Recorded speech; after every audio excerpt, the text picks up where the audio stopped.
गुढीपाडवा हा दिवस चैत्र शुद्ध प्रतिपदा म्हणजेच मराठी नूतन वर्षाचा पहिला दिवस.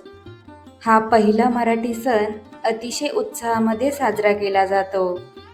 या दिवशी भल्या पहाटे उठून स्नान करतात, घर अंगण स्वच्छ करतात, सडा सारवण करतात, घरासमोर सुंदर अशा रांगोळ्या काढतात.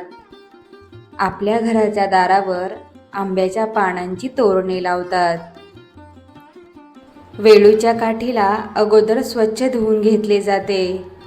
मग नंतर या काठीला नवी कोरी साडी किंवा भरजरी वस्त्र नेसवून कडुलिंबाच्या पाल्याने व फुलांच्या माळेने सजवतात. त्याचबरोबर गोड साखरेची गाठी बांधली जाते. काठीच्या मस्तकाच्या ठिकाणी चांदीचा, पितळेचा किंवा तांब्याचा गडू पालथा घालतात व त्यानंतर ही सुशोभित काठी दारासमोर बांधली जाते. यालाच गुढी म्हणतात. यानंतर या गुढीची गंध फुलांनी पूजा करतात. संध्याकाळी सूर्यास्ताच्या वेळी तिला उतरवतात. तिच्यावर अक्षदा टाकतात.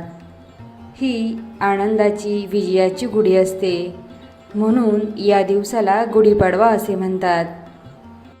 या दिवशी स्नान झाल्यावर कडुनिंबाची पाने, मिरे, मीठ, हिंग, ओवा यांसह खाण्याची काही ठिकाणी पद्धत आहे.